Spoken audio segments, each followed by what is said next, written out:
And we're just standing there, and we're looking around, and all of a sudden we see this figure standing off to the distance from us a little ways.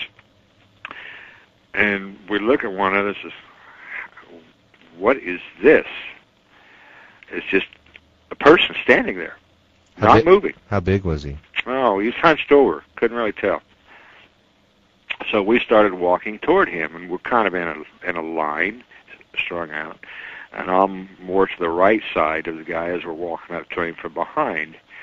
The closer we get, we can see him straightening up. Mm-hmm. He's no longer hunched over by the time we get up within 3 or 4 feet of him, behind him. And we hear him. We could start hearing him talk. Was he bigger than you at that point? At that point, when I got up to him, yeah, I'm 5'8", so he was probably 6 foot, maybe a little more. So not that much bigger. No, not really. Mm-hmm. And the closer we get, we can start hearing what he's saying. And we keep looking at one another. No one's talking by now. We're really kind of getting a little worried here and been out of shape.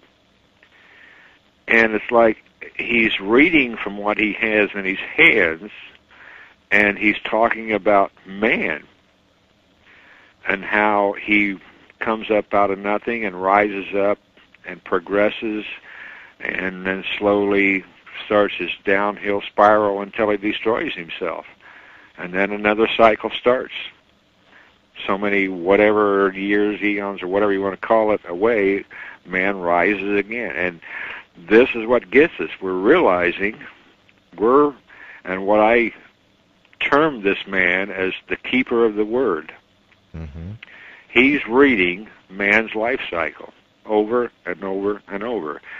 And we start walking around to get in front, and we see that he is crying so horribly that he can't possibly be reading what's in his hands. He's just talking. And it becomes so devastating to us because here we are witnessing this humanoid, which we find out he's not really human, but he's in a human form. His sole job is to keep reading the word of man and his demise, how he never learns, how he never corrects his mistakes, how he can't ever get beyond the point of finally destroying himself at the end of each cycle. And man has lived many, many, many of these cycles. He rises, he comes up, he rises, he progresses, he learns technology, he perfects it, and then he starts his downward spiral of destroying himself until there's nothing left. Well, did this being ever acknowledge your existence? No, never, not once. It's like we weren't even there. And we become so devastated.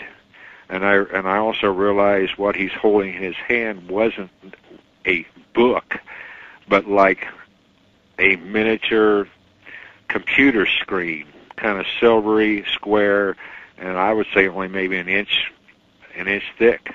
Mm-hmm. And all across the screen, everything he is saying is also being printed across the screen, flashing across the screen. And it really tore us up because we're thinking, what's the use? It's all hopeless, huh? Man never learns. Is that what he said? Man never learns? Yeah, man never learns. And that's why he cried. Well, then all of a sudden we disappear and we're back, so evidently they knew we weren't where we were supposed to be, so they kept going through until they locked onto us and pulled us back.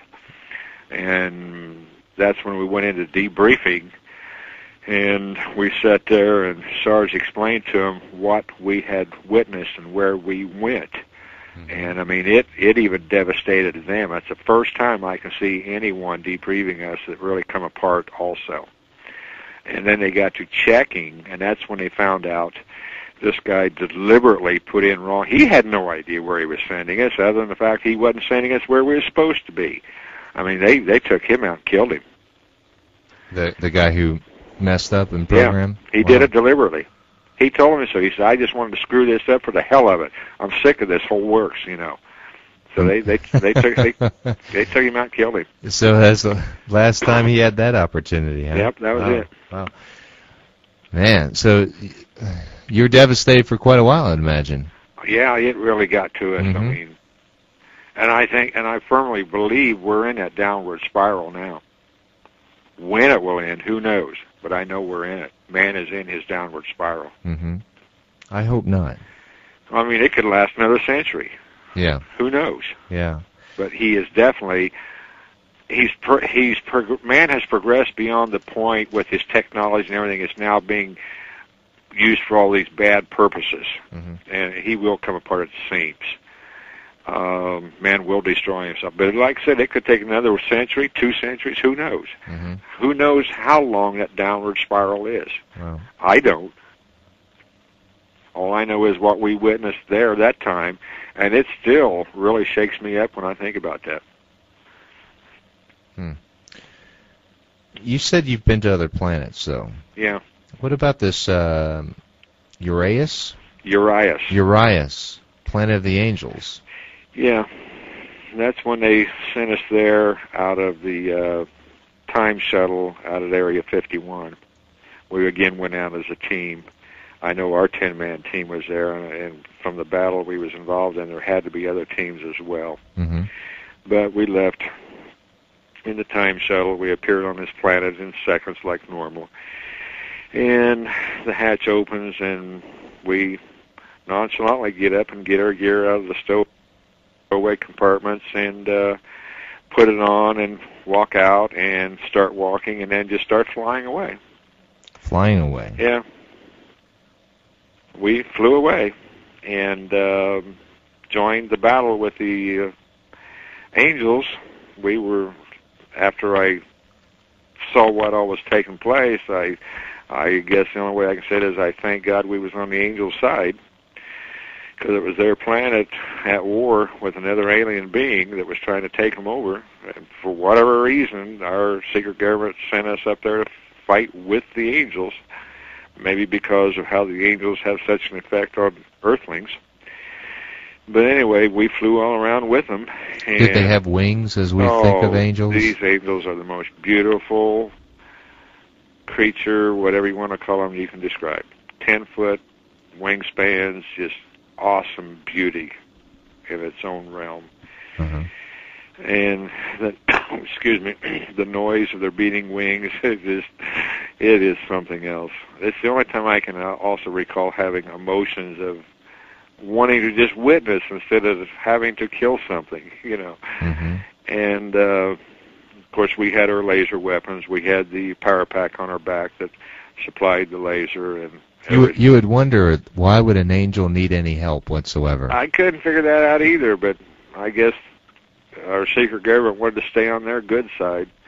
So we went up and fought with them and flew with them. And do you think you went into a different dimension, though, when you did this? Because typically people think angels are not in our dimension. They can come into it, but they don't exist normally in this dimension. All I know is that we was sent out in this time shuttle. We appeared on Urias, which is their home planet, and we flew and fought with them. Whether it was another dimension or anything, I cannot tell you. And were you successful? Yeah. One man was shot down.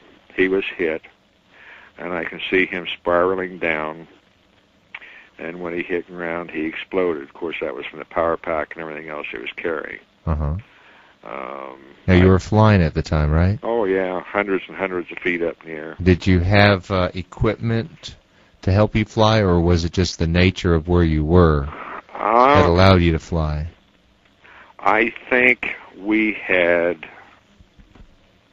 because I remember when leaving the time shuttle, hitting like around my belt area, and that's when you have the ability to fly. So excuse me, I'm saying we had some kind of anti-gravity system on that gave us the ability to fly.